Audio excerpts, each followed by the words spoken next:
अस्सलाम वालेकुम। अच्छा जी, कल हमने क्वेश्चन नंबर 4 गालबन कंप्लीट किया था और क्वेश्चन नंबर 5 आपको होम असाइनमेंट में दिया गया था। तो क्वेश्चन नंबर 4 से कोई इशू, क्वेश्चन नंबर 5 जो आपने किया होम असाइनमेंट में, उसमें कोई चैलेंज आया हो आपको किसी एंट्री पे रिकॉर्डिंग में स्टोर लेजर कार्ड बनाते हुए या जर्नल एंट्री पास करते हुए को आपका डिसएग्रीमेंट हो सोल्यूशन के साथ जिस पे आपको गाइडेंस चाहिए हो? जी जनाब साहब, ओके है जी बेटा।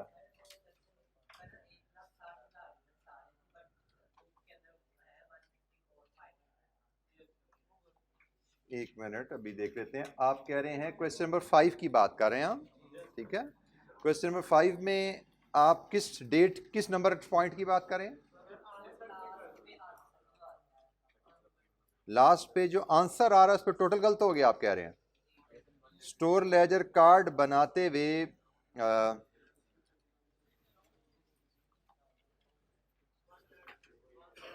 ये टोटल आप कह रहे हैं 1,60,000 है। ये वैल्यू भी गलत है हिसाब से? वैल्यू ठीक है, वैल्यू ठीक है, ठीक है जी। आप कह रहे हैं ये टाइपो एरर है गालबन यहाँ पे, ऐसा ही है। अब ये ठीक हो गया आंसर आपका? चलें, गुड हो गया, थैंक यू। मैं इसको नेक्स्ट नोट कर लेता हूँ अपने पास ताकि नेक्स्ट रीप्रिंट हो किताब हमारी अगले एडिशन में, इसको हम ठीक कर लेंगे। तो ये टाइपो एरर की आपने एक निशानदेही की है क्वेश्चन नंबर 5 के आंसर में।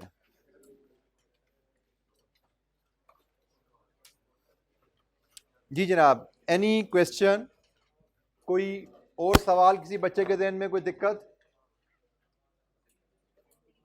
अच्छा, बेसिकली ना इस सवाल में थोड़ी सी एक आपको बात क्लियर कर दूं। इस सवाल की रिक्वायरमेंट ओरिजिनली जब ये सवाल पास पेपर में आया था ना, इसकी रिक्वायरमेंट सिर्फ एक थी,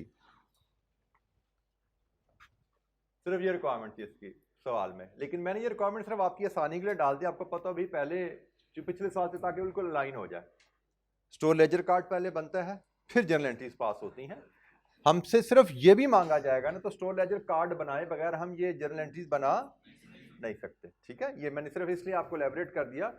ओरिजिनली क्वेश्चन में सिर्फ जर्नल एंट्रीज हमसे मांगी गई थी, स्टोर लेजर कार्ड लेकिन बहरहाल उसका हिस्सा रहता है।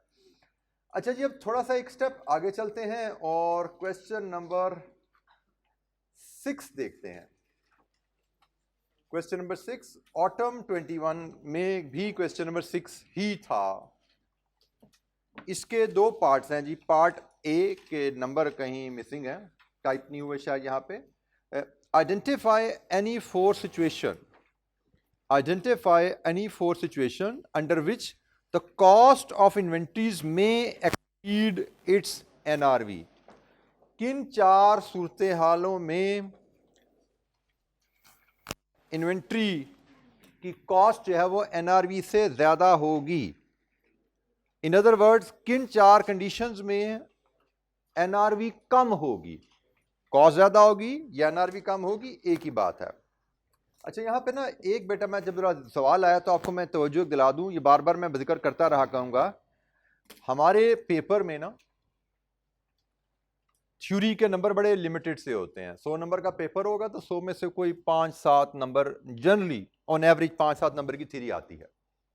लेकिन आप लोग पेपर पढ़ रहे हैं जिसमें थ्योरी बड़ी ज़्यादा भी आती है। जैसे आपका कैफ 2 है, कौन सा कैफ 2? टैक्स। उसमें कितनी थ्योरी होती है? 30-35% थ्योरी होती है। और कैफ 4 है जिसमें 100% थ्योरी है। अकाउंटिंग कैफ 1 में भी थ्योरी होती है? नो, उसमें नहीं होती। बल हमारे पास 5-7 नंबर की थ्योरी होती है। थ्योरी के सवालों में एक बड़ी खास वीकनेस जो हमारे बच्चों में रह जाती है, वो ये पहला वर्ड नहीं पढ़ते। हालांकि पूरे सवाल का आपका जो जवाब है उसका दारोमदार इस वर्ड पे होता है।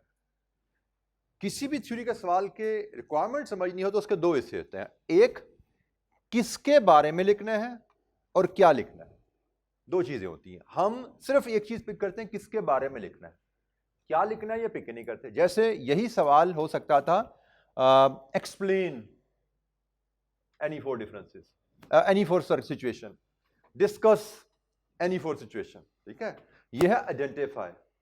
आइडेंटिफाई, एक्सप्लेन, डिस्कस, ये वर्ड बदल जाता है तो जवाब बदल जाता है बेटा, ठीक है। ये सो आप एक ये घुट्टी से बांध लीजिए बात कि भाई थ्योरी के पेपर में ये पहला वर्ड जहां जिससे सवाल शुरू हो रहा है, आइडेंटिफाई, एक्सप्लेन, डिस्कस, डिस्क्राइब, ये क्रिटिकल वर्ड होते हैं। इन पे आपके सवाल, आपके आंसर की का जो डायरेक्शन है, उसका कंटेंट्स है, उसका साइज है, डिपेंड करता है। जैसे ये आइडेंटिफाई है, सिर्फ बताना है ABCD बस। एक्सप्लेन होता सिर्फ बताना नहीं है, उनकी आगे 2-2 लाइनों की कहानी भी लिखनी है। डिस्कस होता तो 2-2 नहीं 4-4 लाइनें लिखनी थी हर पॉइंट के नीचे।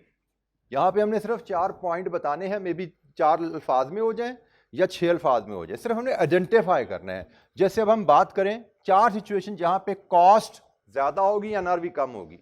जी कौन कौन सी सिचुएशन है? Damage, when the products are damaged, when the products are obsolete, और एक बच्चा हाथ खड़ा करके बोले बेटा। जी बेटा। इन्फ्लेशन से क्या होगा? इन्फ्लेशन से हमारी जो कॉस्ट हमारी होगी प्रोडक्ट की वो इंक्रीज हो जाएगी। बेटा इन्फ्लेशन से सिर्फ कॉस्ट नहीं बढ़ती है, इन्फ्लेशन से प्राइस भी बढ़ती है, ठीक है। इन्फ्लेशन से दोनों चीजें बढ़ती हैं, कॉस्ट भी बढ़ती है, प्राइस भी बढ़ती है। तो हम सिर्फ इन्फ्लेशन नहीं लिख सकते। जी बेटा। ऑब्सोलीट में कवर हो जाती है वैसे वो बात। ऑब्सोलीट में आपकी वही out of trend, out of fashion, expired item उसी टर्म में कवर हो जाती है। तो मुझे लगता है डुप्लीकेशन हो जाएगी। जी बेटा। एस्टिमेटेड सेलिंग कॉस्ट आपकी इंक्रीज हो जाए। फॉर एग्जांपल आपकी प्रोडक्ट अभी कंप्लीट नहीं है, अभी उसको कंप्लीट होने में मजीद खर्चा लगना है। मजीद खर्चा लगना था, लेट्स अज्यूम वो, आई एम जस्ट एलैबोरेटिंग, हमने लिखना नहीं है वहाँ पे, ये बात लिखनी वही है जितनी आपकी साथी ने बोली। हमारी estimated cost to complete the sale अगर बढ़ जाए हमारे अंदाजे से, तो हमने उसको मजीद खर्चा लगाना था इंपोर्टेड मटेरियल से। अभी हमारा इंपोर्टेड मटेरियल लगना था, फिर प्रोडक्ट ने कंप्लीट होना था, गवर्नमेंट ने इंपोर्ट पे बैन कर दिया, इंपोर्टेड मटेरियल ब्लैक में बिकना शुरू हो गया, तो आपको मटेरियल बहुत महंगा मिलेगा। मटेरियल आपको महंगा मिलेगा जिसकी वजह से आपकी cost to complete the product बढ़ जाएगी, लेकिन प्राइस उसकी इफेक्ट में यकीनन नहीं बढ़ेगी। So cost to complete the sale, वो सेलिंग एक्सपेंसेस है, वो मैन्युफैक्चरिंग एक्सपेंसेस है, वो बढ़ जाए, और बाज़ का सेलिंग प्राइस गिर जाए। हमने शायद मेरा ख्याल है हमारी कहीं डिस्कशन में बात हुई थी किसी तरह चलते चलते कि एक कंपेटिटर मार्केट में आ जाए, वो सस्ते दामों चीज़ें बेचना शुरू कर दे, तो आपकी ये प्राइस भी कम हो जाएगी। आपने बनाई थी से पिछले महीने आपने इंपोर्टेड मटेरियल से बनाई थी, महंगी पड़ी, अब इस महीने जो प्रोडक्ट बन रही है वो लोकल मटेरियल से बननी शुरू हो गई है। आपके कंपेटिटर लोकल मटेरियल से बना रहे हैं, तो नेचुरली उनकी कॉस्ट भी कम होगी, उनकी प्राइस भी कम होगी, और जब आपके कंपेटिटर की प्राइस कम है तो आप भी महंगे दामों चीज़ें नहीं बेच सकेंगे, आपको भी सस्ते दामों ही चीज़ें बेचनी पड़ेंगी, बेशक उनकी कॉस्ट ज़्यादा रही हो। तो 4 सिचुएशन हमने आइडेंटिफाई करनी है, एक एक लाइन में सिर्फ हमने इनको आइडेंटिफाई करना था। अच्छा जी, prepare entries to record adjustments that need to be incorporated for correct valuation of inventory। अब ये हमें पहले सवाल को समझने की ज़रूरत है, ये क्या क्या रहा है। अभी हम सिर्फ पार्ट ए पे फोकस कर रहे हैं कि आपको क्या एडजस्टमेंट रिक्वायर्ड हैं अपनी इन्वेंट्री को करेक्ट वैल्यू पे लाने के लिए। हम इन्वेंट्री का रिकॉर्ड जो अपने पास रखते हैं वो स्टोर लेजर कार्ड है या वो जनरल लेजर ऑफ इन्वेंट्री है, that is maintained at cost, वो कॉस्ट पे मेंटेन किया जाता है, ये बेसिक असूल है। जैसे कल भी आपने देखा था, हमसे कहा गया था जी हमने स्क्रैप यूनिट्स 20 रुपए के हिसाब से बेच दिए, तो हमने इन्वेंट्री के लेजर में से वो कॉस्ट पे आउट किए थे, क्योंकि इन्वेंट्री लेजर में रिसीव भी कॉस्ट पे करने हैं, इशू भी कॉस्ट पे करना है, बिका कितने का इसका इन्वेंट्री लेजर से कोई ताल्लुक नहीं होता। हाँ, एक और चीज हमने देखी थी कि अगर हमारी इन्वेंट्री में कोई डैमेज्ड आइटम आ जाए, अगर इन्वेंट्री में डैमेज्ड आइटम आ जाए तो डैमेज्ड आइटम को कॉस्ट पे कैरी नहीं करते। डैमेज्ड आइटम की एनआरवी चूंकि कॉस्ट से कम होगी, गुड आइटम की एनआरवी ज्यादा होती है, कॉस्ट कम होती है, तो हम तमाम इन्वेंट्री को कॉस्ट पे लेकर चल रहे थे, तो गुड आइटम में तो कोई एडजस्टमेंट रिक्वायर्ड नहीं होती। लेकिन अगर कोई डैमेज्ड आइटम आ जाती है तो वो भी हमारी किताबों में कॉस्ट पे ही आ रही होती है, लेकिन एडजस्टमेंट हमें क्या करनी पड़ती है, उसको एनआरवी पे लाना पड़ता है। जैसे कल आपको जो हमने क्वेश्चन नंबर 4 में एडजस्टमेंट सीखी थी, क्वेश्चन नंबर 4 में हमारे पास से, आई एम जस्ट अज्यूमिंग, हमारे पास इन्वेंट्री पड़ी हुई थी से 100 units at the rate of 50, ये बने 5,000 रुपये। ये हमारे पास इन्वेंट्री पड़ी हुई थी टोटल। फिर हमें कहा गया कि भाई इस 100 में से ना जो 20 यूनिट्स हैं वो डैमेज हैं, इस 100 में 20 यूनिट डैमेज है और इनकी एनआरवी है से 30 रुपये पर यूनिट। इनकी एनआरवी है 30 रुपये पर यूनिट, जो कि 50 से कम है। जब हमें पता लग गया कि भाई हमारे पास 20 यूनिट एनआरवी पे डैमेज हैं, तो इसका मतलब हमें समझना क्या है कि इसका मतलब हमारी इन्वेंट्री अब 5,000 की वैल्यू पे नहीं आएगी बैलेंस शीट में, 20 यूनिट्स 30 पे आएंगे और बाकी 80 यूनिट्स वो 50 पे आएंगे। तो कितनी वैल्यू बन गई ये 600 और ये 4,000। तो इसकी हमारे हिसाब से कॉस्ट तो बेशक 5,000 है, लेकिन वैल्यू कितनी बनती है? एडजस्टमेंट कितनी जरूरत है? हमें इन्वेंट्री की वैल्यू को 400 से एडजस्ट करने की जरूरत है। ये है वो एडजस्टमेंट जिसकी बात कर रहा है क्वेश्चन। ठीक है, हमें अब सवाल पढ़ो अब दोबारा। Prepare entries to record the adjustments that need to be incorporated for correct valuation of inventory. ठीक हो गया? हमारा रिकॉर्ड इन्वेंट्री का हमेशा कॉस्ट पे मेंटेन किया जाता है। हमें इन्वेंट्री की वैल्यू लोअर ऑफ कॉस्ट और एनआरवी पे लेनी पड़ती है। लोअर ऑफ कॉस्ट और एनआरवी के हिसाब से हमारी इन्वेंट्री की वैल्यू 4,600 बनती है। किताब में 5,000 पे आ रहा है, तो 400 की एडजस्टमेंट रिक्वायर्ड है। एडजस्टमेंट के लिए हम ये जो लॉस है इसको बुक कर लेते हैं, पीएनएल डेबिट कर देते हैं, इन्वेंट्री क्रेडिट कर देते हैं। ठीक है, पीएनएल ने डेबिट हो जाना है और इन्वेंट्री ने क्रेडिट हो जाना है। तो इन्वेंट्री का बैलेंस 5,000 से नीचे आके 4,600 पे आ जाएगा, जिसमें ये डैमेज यूनिट्स की वैल्यू है और ये गुड यूनिट्स की वैल्यू है। एंड ये कॉस्ट में है, ये एनआरवी में है। तो ये है वो एडजस्टमेंट जिसका यहाँ पे जिक्र किया जा रहा है। तो मैंने आपको पहले रिक्वायरमेंट को एलैबोरेट कर दिया कि भाई इस अंदाज में हमें ये सवाल को पढ़ना है और हल करना है। सवाल को हमेशा रिक्वायरमेंट से पढ़ते हैं, क्योंकि रिक्वायरमेंट्स पढ़ के आपको अंदाजा होता है कि आपको सवाल में करना क्या है। अब आपको मैंने असूल बता दिया जो रिक्वायरमेंट पढ़ के आपके जहन में आना चाहिए। अच्छा, यहाँ पे एक और मैं चीज क्लियर कर दूं। हम पास पेपर जब क्वेश्चन कर रहे होते हैं ना, तो कुछ बच्चों के जहन में आता है कि यार ये तो बड़ा मुश्किल सवाल है जो हमने किया, जैसे ये तो इतना पता नहीं मुश्किल है या नहीं है, इससे अगला वाकई थोड़ा मुश्किल सवाल है। और हमें ये सवाल अगर एग्जाम में आ जाता तो हम तो ना कर पाते। या आपके जहन में अभी से बातें आनी शुरू होती हैं, आती है ना, ये बड़ा मुश्किल सवाल है। तो भाई इसका जवाब बड़ा आसान सा है। आपका एग्जाम किस महीने में होना है? सितंबर में। हम कहाँ बैठे हैं आज? मार्च। तो आपको सवाल जो मैं करा रहा हूं मार्च में, आपको इस लेवल का सवाल एग्जाम में आएगा सितंबर में। सितंबर तक जाते जाते आपने सिर्फ इस चैप्टर की 3 से 4 दफा रिवीजन कर लेनी है कम से कम कॉलेज में। सिलेबस के साथ साथ आपका टेस्ट होना है, आपका असेसमेंट होनी है, आपका टर्म टेस्ट होना है, आपका मॉक होना है। 4 दफा तो कॉलेज ने आपको इसकी रिवीजन का मौका देना है कि इस चैप्टर को पढ़ो। अभी तो आप पढ़े हो first time, second, third, fourth revision के बाद आपका लेवल बढ़ता जाता है लर्निंग का। फिर आपने सिर्फ ये चैप्टर थोड़ी पढ़ना है, आपने अगले भी चैप्टर पढ़ने हैं, जिससे आप में मेंटल मैच्योरिटी बढ़ती जाती है।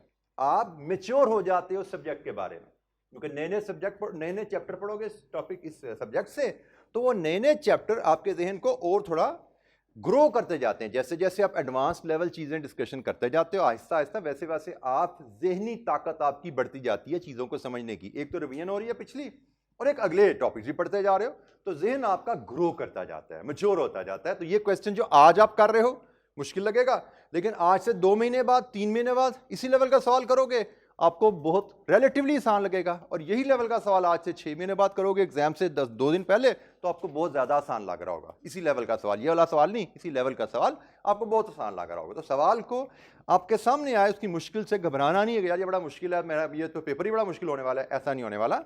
हम रिवीजन के साथ साथ चलेंगे, डिस्कशन के साथ साथ चलेंगे, तो आहिस्ता आहिस्ता हमारा मेंटल लेवल ग्रो करता जाएगा। और अल्टीमेटली अगर आप गाइडलाइन के मुताबिक पढ़े होगे तो इंशाअल्लाह ये पेपर पास करना बहुत ही आसान रहता है।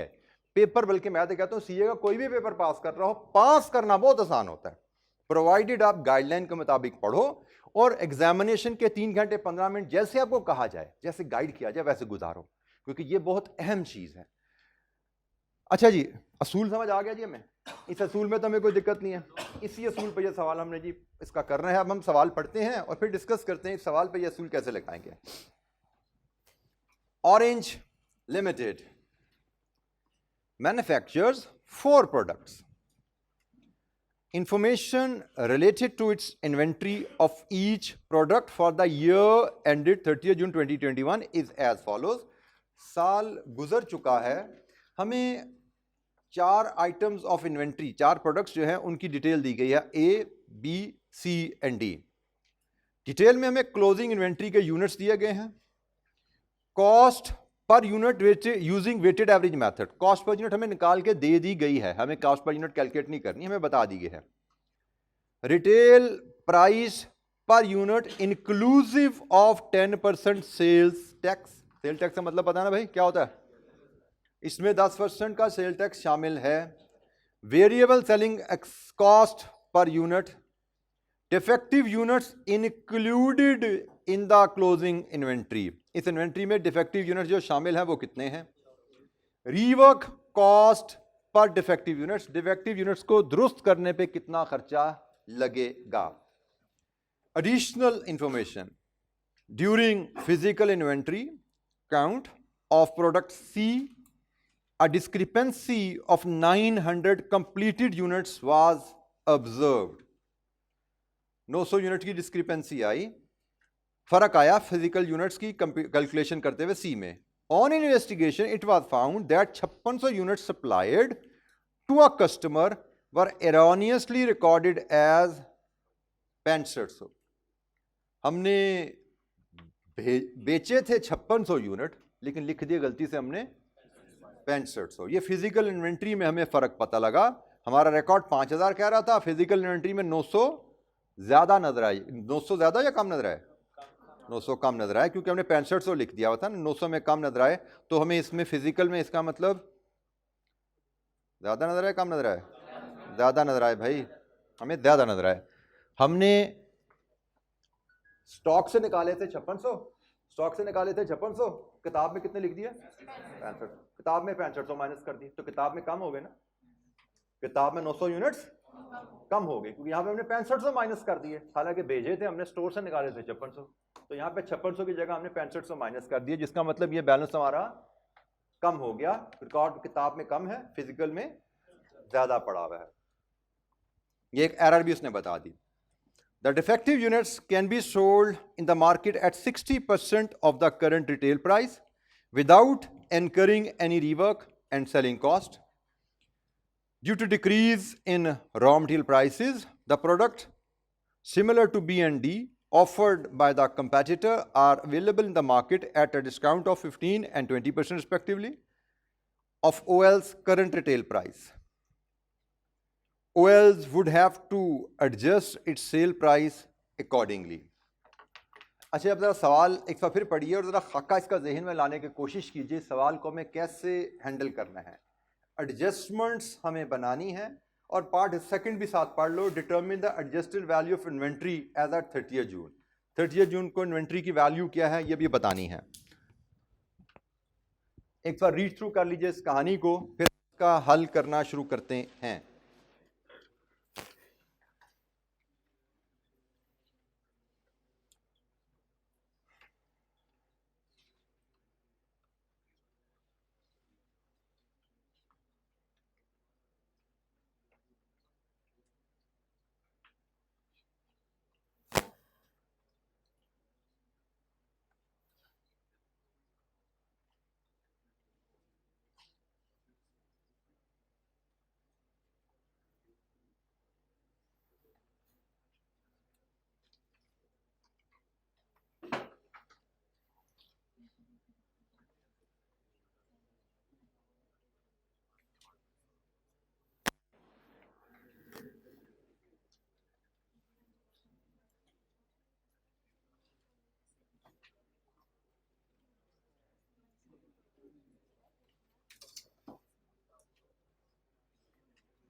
अच्छा जी, पार्ट ए में हमसे कहा गया है जो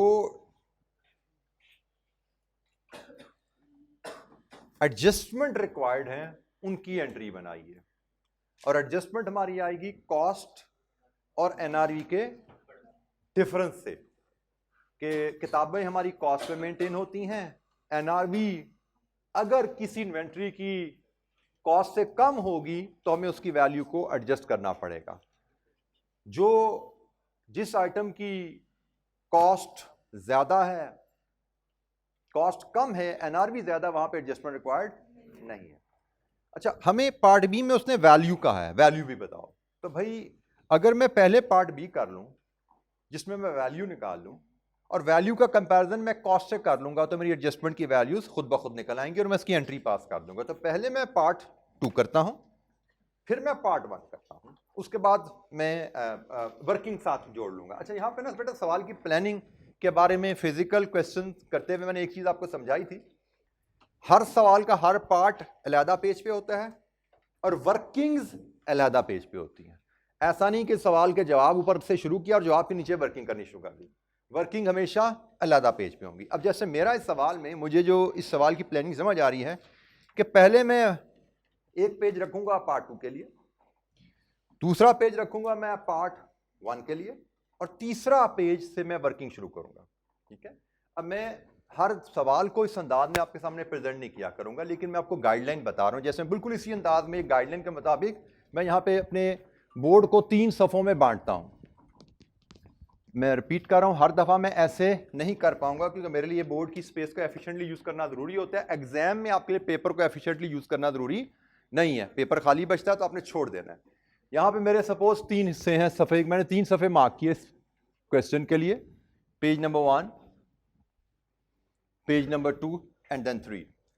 यहां पे मैं करूंगा क्वेश्चन नंबर कौन सा है जी, 6 का पार्ट 2, मतलब जैसे ये डब्बे लगे हुए हैं 1, 2 और 3, तो मैंने यहाँ पे 6 लिखा, यहाँ पे 2 लिख दिया। यहाँ पे भी डब्बे लगे हुए हैं 1, 2, 3, 6 लिख दिया, 1 लिख दिया। और ये मेरी वर्किंग का पार्ट है, इसके डब्बे में मैं शायद क्वेश्चन नंबर 6 ही लिखूंगा और यहाँ पे मैं वर्किंग्स की हेडिंग डाल दूंगा। ठीक है जी, ये क्वेश्चन, ये मेरा पेज नंबर 3 है। मेरी प्रेजेंटेशन एग्जामिनेशन में ऐसे होने वाली है, पहले 1 कर लो, बाद में 2 कर लो, पहले 2 कर लो, बाद में 1 कर लो, कोई फर्क नहीं पड़ता।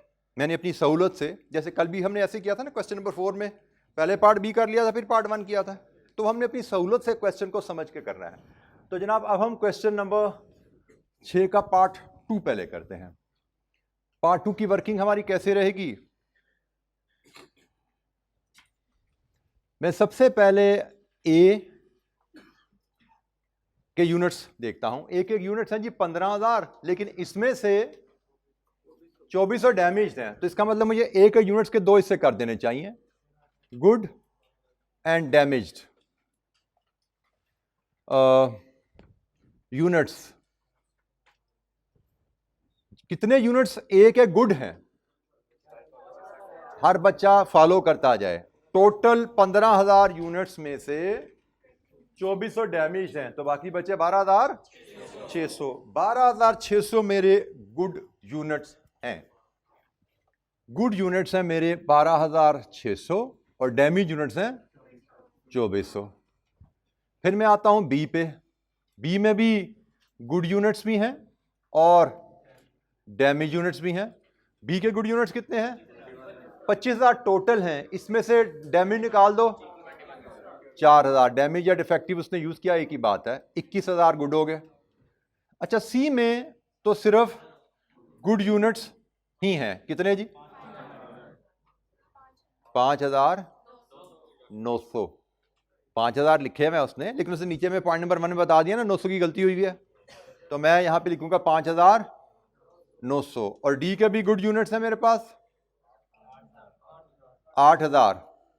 लीजिए जी, ये मेरे पास आ गए यूनिट्स। अब मुझे इन यूनिट्स की लेनी है कॉस्ट। फिर मैंने इन यूनिट्स की लेनी है एनआरवी। और मैं जरा इसको बता यहां पे कर क्या रहा हूं।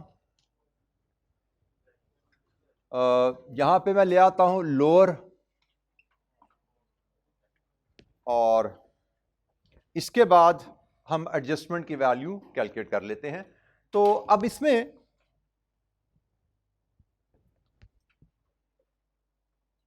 पेज मेरे पास थोड़ा बड़ा है मुझे लगता है ना, मुझे तो आगे जाना पड़ेगा। तो चलें फिलहाल हम क्योंकि अब यूनिट्स को फिर इस लोअर से मल्टीप्लाई भी तो करना है ना, इसको फिर मल्टीप्लाई करके यहाँ पे वैल्यू भी लानी है, वैल्यू। तो चलें सेकंड पेज हम बाद में ले आएंगे। फिलहाल कॉस्ट तो मुझे गिवन है, कॉस्ट पर यूनिट मुझे गिवन है, गुड की है डिफेक्टिव की है, सबकी बराबर है, ठीक है। कितनी है? ए की 800, 800, बी की 700, 700, 900 और डी की 1275। लीजिए जी, ये आ गई कॉस्ट। अब मुझे इन सब की एनआरवी कैलकुलेट करनी है। एनआरवी के लिए मैं वर्किंग 1 बना लेता हूं और मैं सबकी कंबाइंड वर्किंग बनाता हूं एनआरवी के लिए। 4 प्रोडक्ट्स हैं, चारों की एनआरवी मैं यहां पे मेजर करता हूं, A B C and D. अच्छा, एनआरवी के बल्कि में हम 2 हिस्से कर लेते हैं। मैं गुड यूनिट्स के लिए वर्किंग 1 रख लेते हैं और डैमेज यूनिट्स के लिए वर्किंग हम 2 कर लेंगे। तो गुड यूनिट्स है वर्किंग 1, वर्किंग 1, वर्किंग 1 और वर्किंग 1, और जो डैमेज यूनिट्स हैं उसके लिए हम वर्किंग 2 बना लेंगे, ठीक है जी। क्योंकि डैमेज यूनिट्स की एनआरवी हमें अलग से करनी पड़ेगी ना। हम पहले गुड यूनिट्स की वर्किंग बनाते हैं। एनआरवी हमारी होती है sale price minus cost to complete the sale. Simple अल्फाज में एक प्रोडक्ट को बेच के मेरे हाथ में कितने पैसे आने हैं। अच्छा जी, सेल प्राइस मुझे यहां पे सब की गिवन है, मुझे सेल प्राइस सब की गिवन है। ए की कितनी है? ए की है जी 11,144, बी की 990, सी की 1350, डी की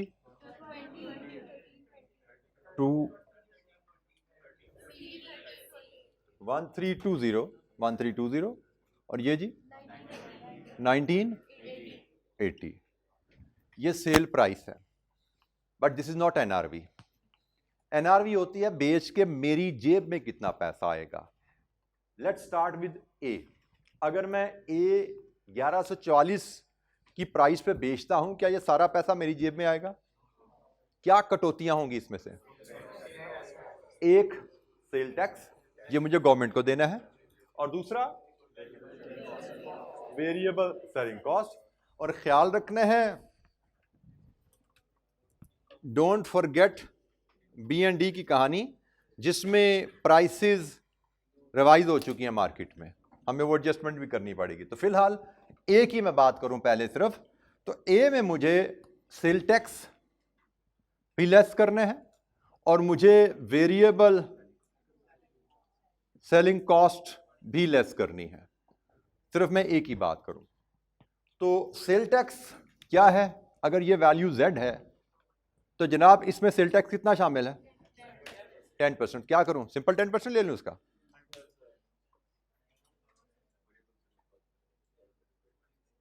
भाई सेल टैक्स कैसे कैलकुलेट करके प्राइस में ऐड किया जाता है? 10% सेल टैक्स का मतलब है अगर मैं अपने कस्टमर को प्रोडक्ट 100 रुपए की बेचना चाहता हूं तो गवर्नमेंट कहती है भाई 100 के नहीं, 100 में 10% ऐड करके 110 की बेचो। सेल टैक्स को प्राइस में कैसे ऐड किया जाता है? कंपनी अपनी प्राइस में 10% ऐड करके कस्टमर को बेच रही है। इसका मतलब ये जो प्राइस है विद सेल टैक्स ये 110 है। ये प्राइस विद सेल टैक्स है, price inclusive of sale tax है। 10% का सेल टैक्स इसमें ऐड हुआ है, मतलब कंपनी की प्राइस अगर 100 है तो उसमें 10% सेल टैक्स ऐड हुआ। बेस मैंने पहले बताया हुआ है, सेल टैक्स कंपनी की प्राइस पे ऐड किया जाता है। कंपनी ने जिस प्राइस पे कस्टमर को देना है उसमें सेल टैक्स ऐड करके sale tax price inclusive of sale tax बनाई जाती है। कंपनी ने 100 का देना है तो उसमें 10 ऐड करके 110 का कस्टमर को दिया जाता है, तो ये 110 है। मैंने इसमें से सेल टैक्स माइनस करने हैं, तो अगर प्राइस मेरी 110 है तो सेल टैक्स कितना है? हम सिर्फ इसकी बात कर रहे हैं, अभी BC पे बात में जाते हैं। 104। Variable selling expenses readily available है 80। अच्छा चलें BCD में ये एडजस्टमेंट भी डाल दें। बी का सेल टैक्स कितना बनेगा? 90 और बी की सेलिंग एक्सपेंसेस 75। सी का सेल टैक्स 120 और सी की सेलिंग एक्सपेंसेस 100। डी का सेल टैक्स 180 और डी का सेलिंग एक्सपेंसेस 110। अच्छा जी, ये तो कहानी होगी ABCD में सब में 2 एडजस्टमेंट आ गई, लेकिन B एंड D में एक एडजस्टमेंट और आनी है, और वो है डिस्काउंट की। डिस्काउंट की एडजस्टमेंट है। अब देखिए डिस्काउंट क्या है। Due to decrease in raw material prices the product similar to B and D offered by competitors are available in the market at a discount of 15% and 20% respectively of OL's current retail price। मतलब अब हमें भी अगर market में 15-20% discount पे चीज मिल रही है तो हमें भी आइंदा डिस्काउंट पे ही बेचनी पड़ेगी। तो इसका मतलब हमें इस प्राइस में से B और D में से सिर्फ ये सेल टैक्स और वेरिएबल सेलिंग कॉस्ट नहीं कम होगा, डिस्काउंट भी कम होगा, डिस्काउंट भी कम होगा। तो जनाब डिस्काउंट कम क्या होगा? हमारी जो प्राइस है, ये हमारी प्राइस नहीं है भाई, ये price inclusive of sale tax है। हमें अपनी प्राइस पे डिस्काउंट देना है। तो मेरी प्राइस क्या है? Z ओवर 110 इंटू 100, ये मेरी प्राइस है ना, ऐसा ही है ना। जैसे Z ओवर 110 इंटू 10, ये मेरी इस प्राइस में Z में सेल टैक्स था, और इस Z में जो 110 है 10 सेल टैक्स है, 100 मेरी प्राइस है, ऐसा ही है। इस Z के 110 हिस्से हैं, 100 प्राइस का, 10 सेल टैक्स का, तो सेल टैक्स मैंने अलहदा कर लिया। अब जो मेरी प्राइस है इस पर डिस्काउंट देना है। B के लिए डिस्काउंट है 15% और D के लिए है 20%। हम इसको इस तरह भी प्रेजेंट कर सकते हैं, कोमा लगा के 15% कोमा 20%, इसके लिए 15%, इसके लिए 20%। तो जनाब पहले आप B की प्राइस पकड़ो बटा 110 इंटू 100 इंटू 15%, 135। D की प्राइस पकड़ो बटा 110 इंटू 100 इंटू 20%, 360। लीजिए जी, ये आपके पास NRV आ गई, NRV of good units.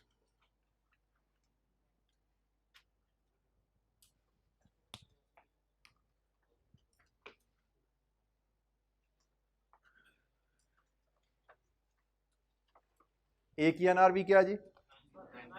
960 ji. B की NRV 690, 1100, 1330। NRV 960, 690, 90, 1100, 1330। लीजिए जी, ये एनआरवी की कैलकुलेशन आपके सामने है। किसी स्टूडेंट को बात समझनी है पूछिए। गुड यूनिट्स की एनआरवी हमने मेजर की है। जो यूनिट्स हमारे पास विदाउट डिफेक्ट हैं उनकी एनआरवी। एनआरवी से मराद गुड्स बेच के हमारे हाथ में कितने पैसे आएंगे, क्या कटौतियां होंगी। ए और सी में सिर्फ दो कटौतियां हैं, एक सेल टैक्स की, एक वेरिएबल सेलिंग कॉस्ट की। बी और डी में एक इजाफी कटौती आ गई डिस्काउंट की, क्योंकि हमें कहा गया है हमारे कंपैटिटर ने चीजें डिस्काउंट पे बेचना शुरू कर दी हैं, तो हम भी डिस्काउंट के बगैर नहीं बेच पाएंगे, हमें भी डिस्काउंट ऑफर करना पड़ेगा फ्यूचर में।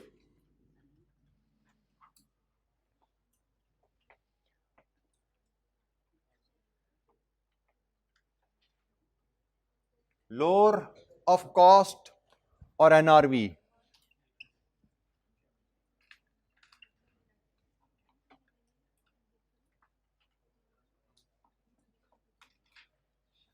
यहां पे तवज्जो कीजिएगा जरा, ये है एक आइटम जिसमें एडजस्टमेंट की जरूरत पड़ गई हमें, जिसने कहा था एडजस्टमेंट बताओ। बाकी तमाम में इन्वेंट्री कॉस्ट पे ही आ रही है। जो गुड यूनिट्स हैं, एक एक दो तीन जगह गुड यूनिट्स कॉस्ट पे आ रहे हैं। कॉस्ट पे जब इन्वेंट्री आपकी वैल्यू होनी है तो कोई एडजस्टमेंट रिक्वायर्ड नहीं है, आपका लेजर तो ऑलरेडी कॉस्ट पे होता है। लेकिन एक जगह आपकी इन्वेंट्री एनआरवी पे आएगी, इसकी एडजस्टमेंट आपको करनी पड़ेगी। वो एडजस्टमेंट पे हम बाद में बात करते हैं।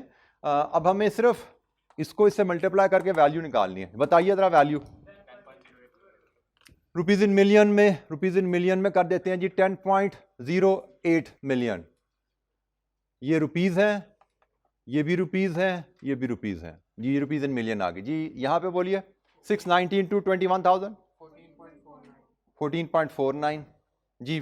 5,900 इंटू 900 5.31 मिलियन। 8,000 into 1275 10.2 million.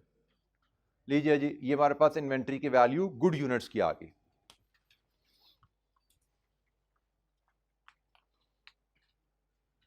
हमने वर्किंग 1 कर ली है, जिससे हमने गुड यूनिट्स की एनआरवी ली, लोअर ऑफ कॉस्ट और एनआरवी का कंपैरिजन किया।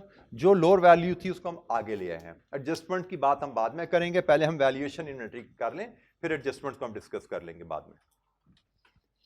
जी, कोई सवाल यहां पे?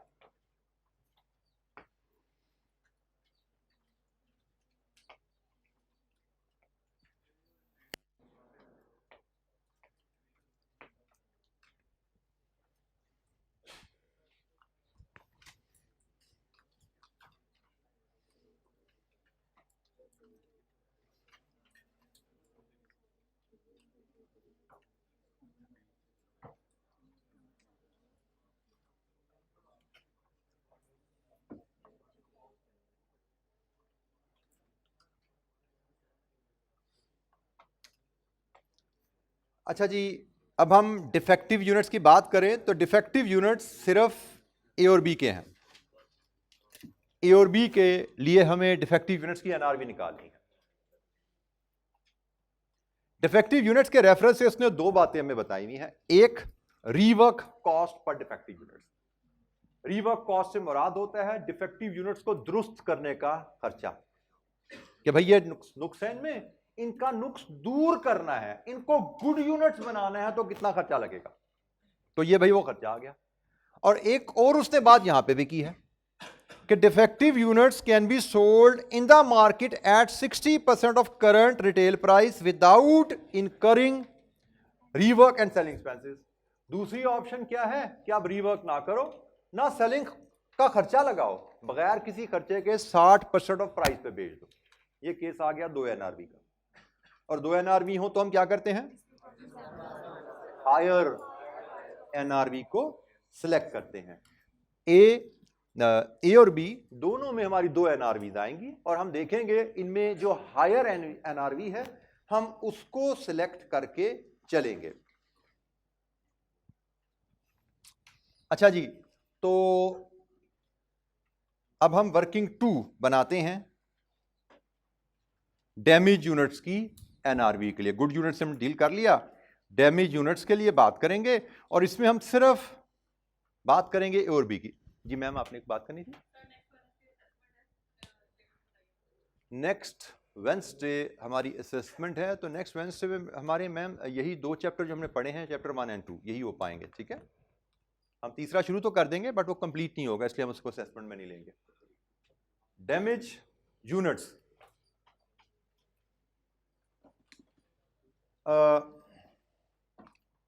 एनआरवी हमारे पास गुड यूनिट्स की अवेलेबल है। ए और बी के गुड यूनिट्स की एनआरवी हमने ऑलरेडी निकाली हुई है 960 एंड 690। अब अगर इनको मैंने डैमेज यूनिट्स को भी इसी प्राइस पे बेचना है तो क्या मुझे कुछ और मजीद खर्चा करने की जरूरत है? रीवर्क कॉस्ट भी करनी पड़ेगी।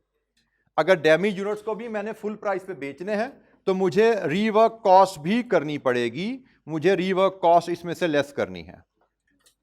इसकी 260 है और बी की 320 है। लीजिए जी, ये मेरे पास एनआरवी 1 आ गई, ये मेरे पास एनआरवी ऑप्शन 1 आ गई। कितनी है जी?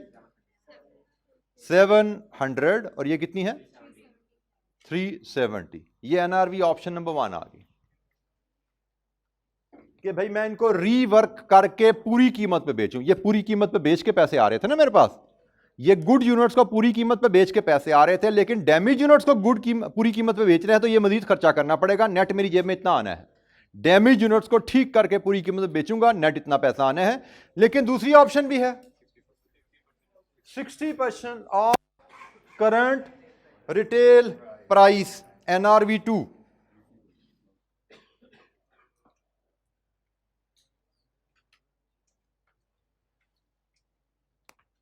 और फिर इनमें से जो हायर होगी हम उसको सिलेक्ट करेंगे, हायर एनआरवी, उसको हम लेके जाएंगे अपनी वर्किंग में आगे। तो जनाब 60% ऑफ रिटेल प्राइस क्या बनती है बेटा? तो जो इधर देखिएगा जरा, मेरी रिटेल प्राइस ये है, इसका 60%, तो मैं इसको इसी अंदाज में लिखूंगा Z ओवर 110 इंटू 100 इंटू 60%। तो बताइए जनाब, ए का 624 और बी का 540, तो हायर 700, हायर 540। ऑप्शन नंबर 2 कि मैं अपनी डैमेज गुड्स को रिपेयर कराए बगैर, सॉरी बेटा मैं एक चीज ओमिट कर गया, बी में 15% डिस्काउंट भी है, बी में 15% डिस्काउंट भी है। ए की तो प्राइस ठीक है, बी में हमें 15% डिस्काउंट भी केटर करना पड़ेगा। तो बी के लिए मुझे इस वैल्यू को 85% से मजीद मल्टीप्लाई करना पड़ेगा। बताइए बी की वैल्यू क्या आती है? 459, माय मिस्टेक, 459।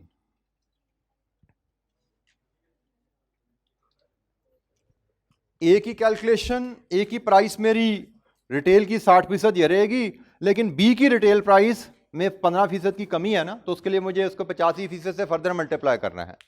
15% किसी वैल्यू में से कटौती करनी है तो क्या करोगे? उसका 85% ले लोगे, यही तरीका है ना। किसी वैल्यू में से 15% की कटौती करनी है तो उसको 85% से ज़रब दे दो।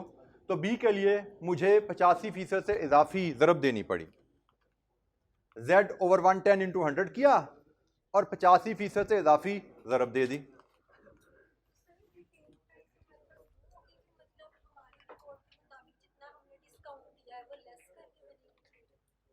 बेटा इस केस में मैं आपको जरा चलें इस कैलकुलेशन को मैं एलैबोरेट कर देता हूं। मेरी price inclusive of sale tax B की मैं बात करूं, वो है 990। इसमें से मैं अगर सेल टैक्स लेस करूं तो वो है 990 ओवर 110 इंटू 10, 90। ये 900 मेरी रिटेल प्राइस है। This is my retail price. मुझे कहा जा रहा है कि लेकिन ये मेरी करंट रिटेल प्राइस है, आइंदा मुझे इस रिटेल प्राइस पे 15% डिस्काउंट देना है। मेरी न्यू रिटेल प्राइस क्या है? क्या है जी न्यू रिटेल प्राइस?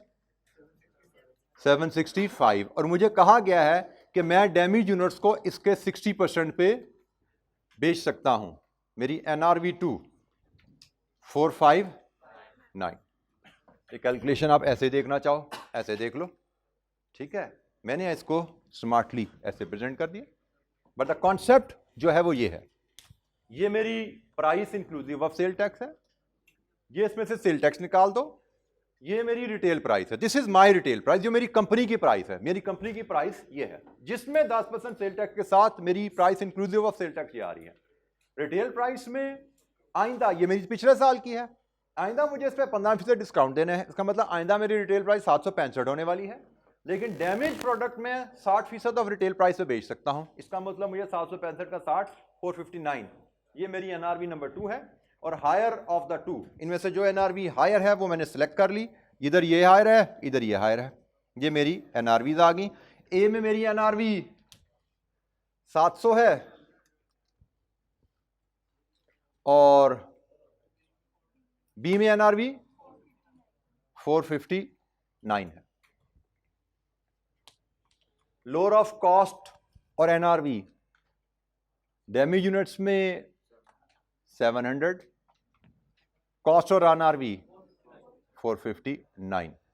लीजिए जी, यहां से आप वैल्यू आप ले सकते हैं। यूनिट्स को मल्टीप्लाई कर दीजिए 2400 इंटू 700, 1.68। 4000 इंटू 459, 1.83684 कर लीजिए, 2 डेसिमल पर रखिए। लीजिए जी, ये आपका पार्ट सेकंड कंप्लीट हो गया, इन्वेंट्री की वैल्यू कंप्लीट होगी। सम कीजिए इसका, टोटल बताइए। 43.596, तो फिक्स 0 कर दूं मैं, मेरे टोटल यहां पे 60 आ रहा है। इन्वेंट्री की वैल्यू हमारे पास आ गई है, ABCD। Good unit damage unit को अलग-अलग लेके चले हम, और हमने इन्वेंट्री की वैल्यू यहां पे मेजर कर ली है। Any question? कोई कैलकुलेशन समझ नहीं आई, पूछिए।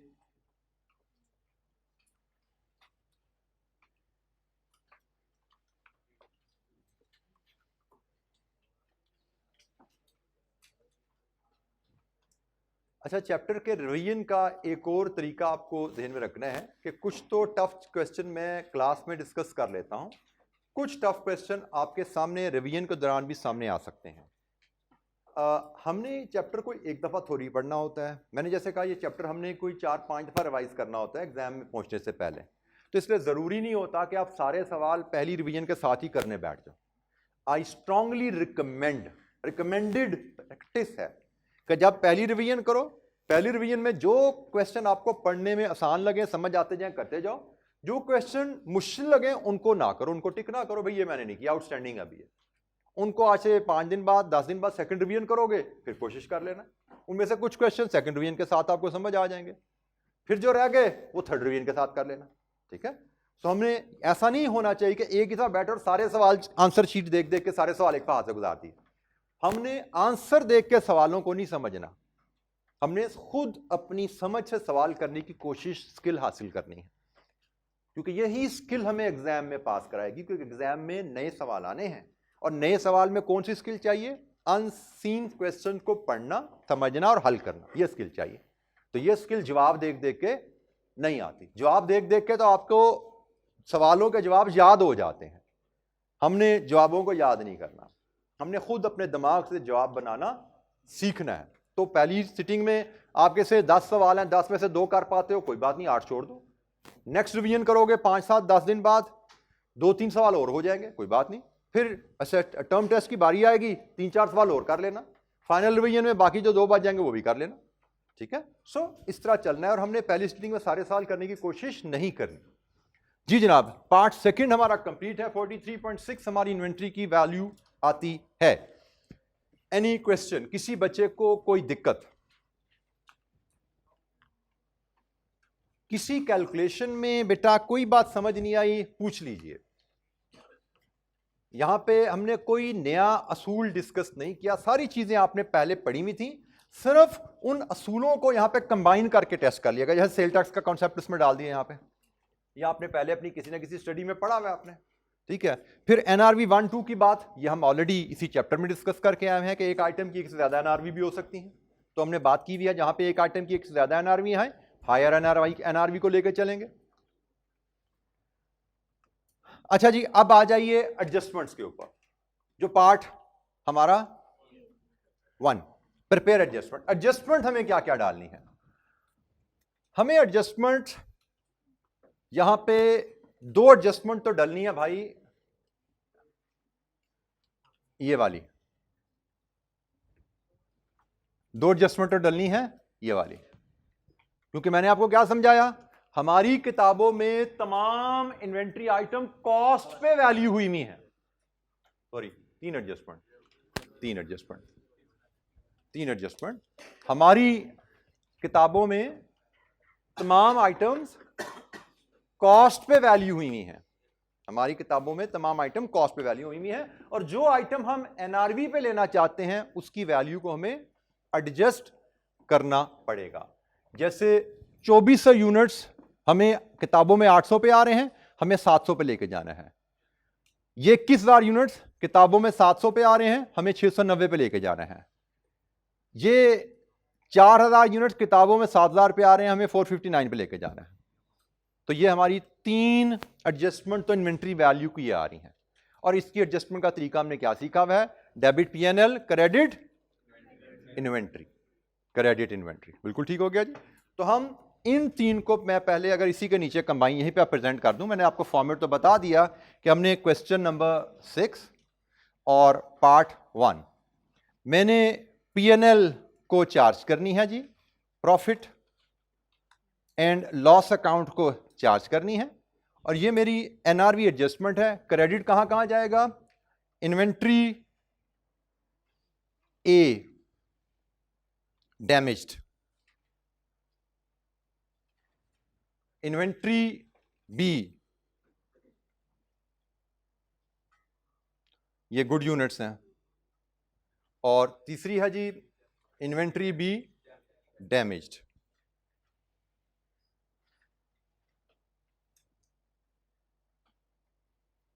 ये मेरी एडजस्टमेंट्स हैं। इनकी वैल्यू में अगर कैलकुलेट करूं तो जैसे देखिएगा, मुझे एक ही मेरी किताबों में कॉस्ट 800 आ रही है, मुझे 700 पे लेकर जाना है। इसका मतलब मुझे एडजस्टमेंट डालनी है 800 माइनस 700, 100 रुपए की, कितने यूनिट्स के ऊपर? 2400 यूनिट्स के ऊपर। इसी तरह मेरी किताबों में ये यूनिट्स 700 पे आ रहे हैं, मुझे 690 पे लेके जाना है। मुझे एडजस्टमेंट डालनी है 700 माइनस 690, कितने यूनिट्स पे? 21,000 यूनिट्स पे।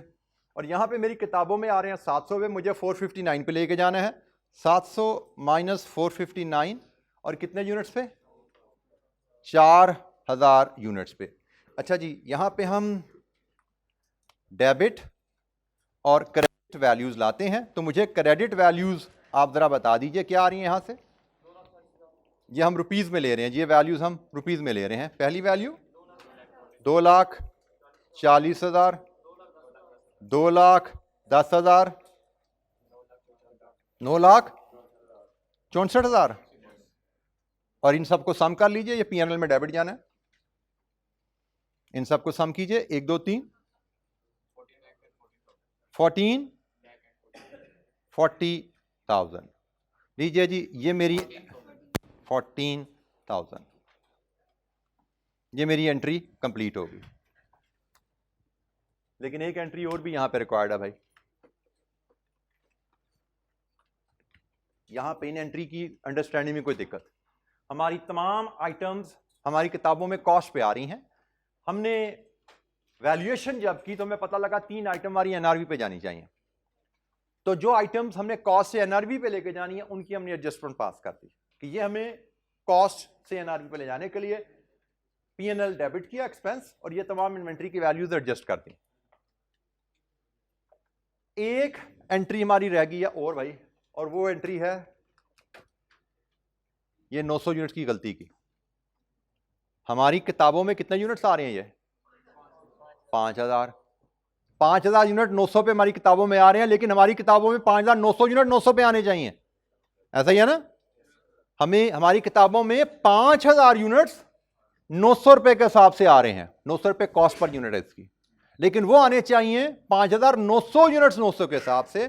तो एक एंट्री मैं यहां पे इसकी कंटिन्यूएशन में डाल दूं, डेबिट क्रेडिट। डेबिट होनी है आपकी इन्वेंट्री सी की, गुड यूनिट्स, सी के हैं गुड यूनिट्स, सी की इन्वेंट्री डेबिट होनी है, और क्रेडिट होनी है जब आप इन्वेंट्री बेचते हो तो क्या एंट्री डालते हो?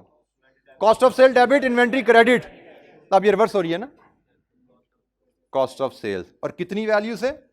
900 यूनिट्स 900 रुपए के हिसाब से 8,10,000, 8,10,000।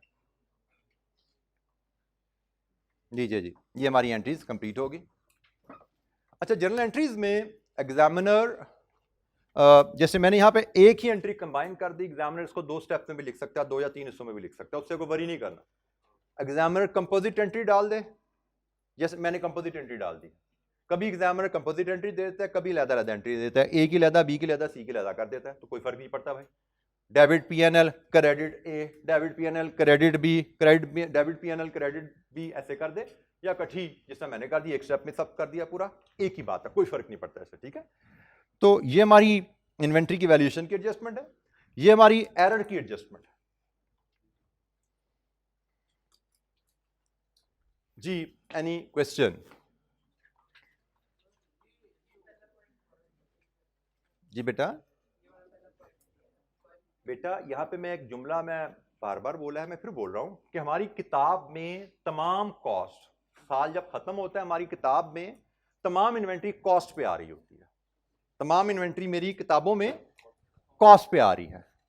लेकिन मैंने जब वैल्यूएशन की तो मैंने कहा मेरी 3 आइटम्स एनआरवी पे आनी चाहिए, तो मेरी 3 आइटम कॉस्ट पे मेरे पास किताबों में आ रही हैं, 800 पे आ रही है, 700 पे आनी चाहिए। जिसका मतलब मुझे इन्वेंट्री की वैल्यू 100 रुपये पर यूनिट कम करनी है ना, 100 रुपये पर यूनिट इन्वेंट्री को क्रेडिट करना है। इन्वेंट्री की वैल्यू कम करने के लिए उसको क्रेडिट करते हैं ना भाई। यहां पे मेरी किताबों में इन्वेंट्री 700 पे आ रही, मुझे 690 पे रखनी चाहिए, मुझे 10 रुपये पर यूनिट कम करनी है 21,000 यूनिट पे। यहां पे मुझे 700 माइनस 459 4,000 यूनिट पे ये कम करनी है, तो मैंने इन्वेंट्री को क्रेडिट कर दिया, मैंने जितनी वैल्यू से उसको कम करना है, क्योंकि मेरी इन्वेंट्री किताबों में कॉस्ट पे आ रही है। अब मैंने उसको एनआरवी पे लेकर जाना है इन 3 आइटम के लिए, बाकी सारी कॉस्ट पे ही कैरी हो रही हैं। ये मेरी कॉस्ट पे कैरी हो रही है, ये मेरी कॉस्ट पे कैरी ये मेरी कॉस्ट पे कैरी हो रही है, ये भी कॉस्ट पे कैरी हो रही है। जहां जहां मेरी एनआरवी पे कैरी हो रही है इन्वेंट्री, वहां वहां मुझे एडजस्टमेंट करने की जरूरत है। मेरी किताबों में कॉस्ट पे आ रही है, उसको एनआरवी पे लाने के लिए इन्वेंट्री को क्रेडिट करने की जरूरत है। इन्वेंट्री को क्रेडिट किया और जो डिफरेंस है वो P&L को डेबिट कर दिया, ताकि इन्वेंट्री मेरी अब किताबों में स्टेटमेंट ऑफ फाइनेंशियल पोजीशन में इन्वेंट्री का लेजर बैलेंस जाना ना भाई, तो मेरा लेजर बैलेंस एनआरवी के मुताबिक एडजस्ट हो गया। ये मेरा स्टेटमेंट ऑफ फाइनेंशियल पोजीशन में जाएगा। जी, एनी अदर क्वेश्चन? कोई और सवाल किसी बच्चे के ज़हन में? इस सवाल को बेटा अपने घर जाके तसल्ली से दोबारा खुद करना है, बगैर आंसर को देखे तसल्ली से एक बार खुद आपने करने हैं, और रिवाइज इस चैप्टर को करके आइएगा। हमारे इस चैप्टर पर 2 सवाल रहते हैं, और कल का सवाल जो हम करेंगे वो मुझे लगता है कि इन्वेंट्री मैनेजमेंट में जितने सवाल हैं उनमें सबसे चैलेंजिंग सवाल है। मैं उसको स्टेज पे क्लास में खुद डिस्कस कर लेता हूं, ताकि आप खुद अकेले घर में करके परेशान ना होते रहो, ठीक है। तो इंशाअल्लाह उसमें बड़ी आराम से हो सकता है, उसमें हमारे 1.5 लेक्चर लग जाए, तसल्ली से उसको डिस्कस करेंगे कल इंशाअल्लाह। थैंक यू, अस्सलाम वालेकुम।